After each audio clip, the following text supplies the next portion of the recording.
Hi guys, तो start करते हैं आज के इम्पोर्टेंट करंट अफेयर। तो सबसे पहले है सेलियाक डिसीज़। तो देखिए न्यूज़ में क्यों है, क्योंकि रिसेंटली ऐसा बोला गया है कि एआई की हेल्प से ना इस सेलियाक डिसीज़ का रिकवरी स्पीडी हो सकता है, जल्दी से जल्दी हो सकता है।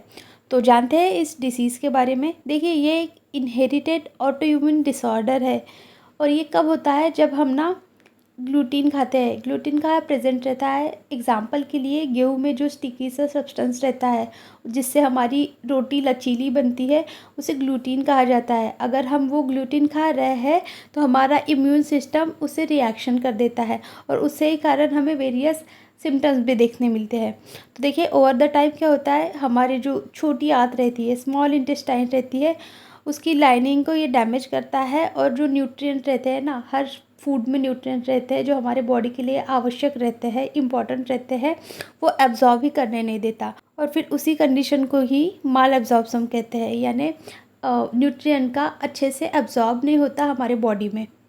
तो देखिए ये जो 20 वर्ड है ना, हरनाचक और संतू, इनकी फ़ोटो मैंने यहाँ क्यों लगाई है, क्योंकि इनको है ये सेलियाक डिसीज़। इसके ही कारण ना इनका वेट बहुत ज़्यादा इम्बैलेंस हो गया था। सो देखिए सेलियाक डिसीज़ के सिम्टम्स क्या है। इंटेस्टिनल डैमेज होता है, यानी हमारी आंत को डैमेज होता है, डायरिया होता है, थकान होती है, वेट में इम्बैलेंस होता है, ब्लोटिंग या फिर अनीमिया भी होती है। और देखिए ओवर द टाइम ये जो है ना सिम्टम्स डेवलप होते रहते हैं अगर हम ज़्यादा से ज़्यादा ग्लूटीन कंज्यूम करते रहे तो।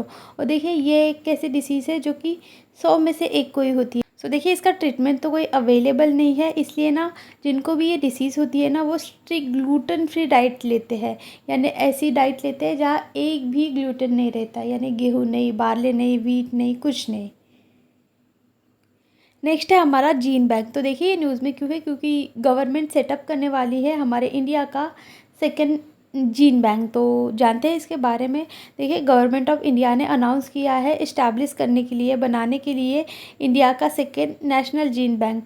तो देखिए इसका एम क्या रहता है, 10 लाख क्रॉप का जर्म प्लाज्म रहता है ना, उसे इंश्योर करता है कि वो फ्यूचर में फूड और न्यूट्रिशनल सिक्योरिटी दे। एग्जाम्पल के लिए सूखा आ गया या फिर कुछ ऐसा हो गया फ्यूचर में कि हमें खाने को ही कुछ नहीं मिल रहा, तो सीड रहती है ना, उसके हेल्प से हम कुछ भी बो सकते हैं, कुछ भी ग्रो कर सकते हैं और उससे हम अपना पेट पाल सकते हैं। इसलिए जीन बैंक और सीड बैंक रहना बहुत ज़रूरी हो जाता है। तो देखिए ये पार्ट है इन्वेस्टिंग इन इनोवेशन प्रोग्राम का, और यही है ना इन्वेस्टिंग इन इनोवेशन, ये बजट 2025 की थीम भी थी।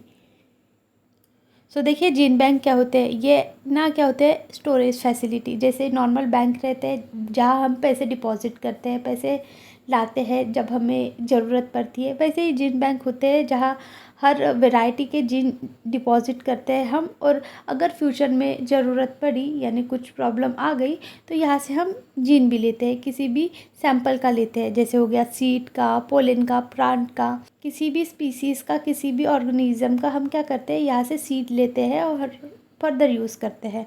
तो देखिए ये इम्पॉर्टेंट रोल प्ले करता है मेंटेन करने के लिए जेनेटिक डाइवर्सिटी, जो कि इसेंशियल रहती है क्लाइमेट रिसाइलेंस से और फूड सिक्योरिटी के लिए इन फ्यूचर में। तो देखिए इंडिया का फर्स्ट नेशनल जीन बैंक के बारे में जानते हैं। ये इस्टेब्लिश हुआ था 1996 में by the Indian council of agriculture research, national bureau of plant genetic resources, new Delhi में।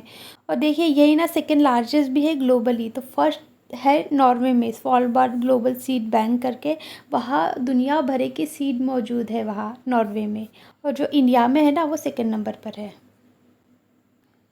नेक्स्ट है हमारा तीस्ता रिवर। तो देखिए न्यूज़ में क्यों है, गाइस इनडायरेक्टली बोलूँ या फिर लेमन लैंग्वेज में बोलूँ तो यह चाइना घुस गया है हमारे टेरिटरी में। तो देखिए तीस्ता रिवर के डेवलपमेंट के लिए और रिस्टोरेशन के लिए चाइना की हेल्प ले रहा है बांग्लादेश, इसलिए ये न्यूज़ में है। तो देखिए ये जो है ना तीस्ता रिवर, ये मेजर इंपॉर्टेंट ट्रांसबाउंड्री रिवर है इंडिया और बांग्लादेश के बीच में। और ये देखिए इसका ओरिजिन कहाँ से होता है, सिक्किम से होता है, वो भी सोखामो लेक से।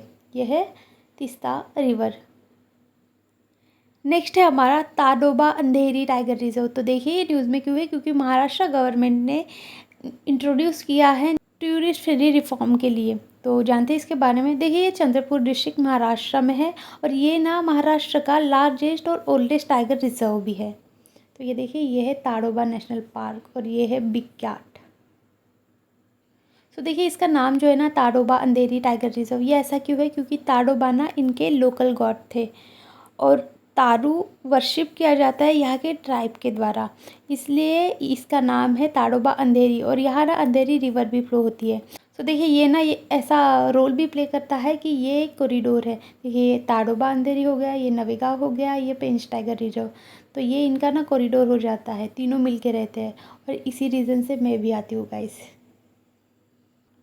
नेक्स्ट है हमारा बिम्स्टेक। तो देखिए ये न्यूज़ में क्यों है क्योंकि इसकी 16 सबमिट होने वाली है थाईलैंड में। तो जानते हैं इसके बारे में। देखिए बिम्स्टेक का फुल फॉर्म क्या है, bay of Bengal initiative for multi sectoral technical economic cooperation.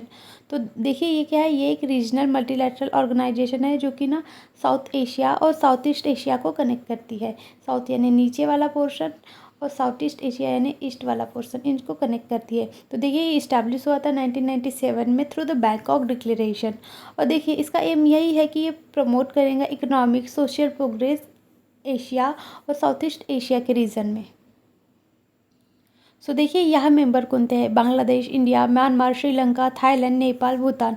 और इसका एम यही है कि इकोनॉमिक और टेक्निकल कोऑपरेशन करना। हेडक्वार्टर इसका ढाका बांग्लादेश में है और इसके 14 फोकस एरिया है। उनमें से है trade, connectivity, energy, counter terrorism, climate change और टेक्नोलॉजी। तो ये है बिम्स्टेक और ये है इसकी पूरी इंफॉर्मेशन। इसकी फर्स्ट सबमिट हुई थी थाईलैंड में। ये है इसके मेंबर। और देखिए यहाँ जीडीपी कितना कंबाइन है, 2.7 ट्रिलियन जीडीपी कंबाइन करता है ये सब नेशन। क्योंकि देखिए इंडिया एक पॉपुलेस्ट कंट्री है वर्ल्ड में, तो ऑफ कोर्स इसकी जीडीपी भी हाई इसमें जाएंगी। So that's it for today guys. Thank you so much for watching. Video अच्छा लगा होगा तो please like share subscribe and follow for more.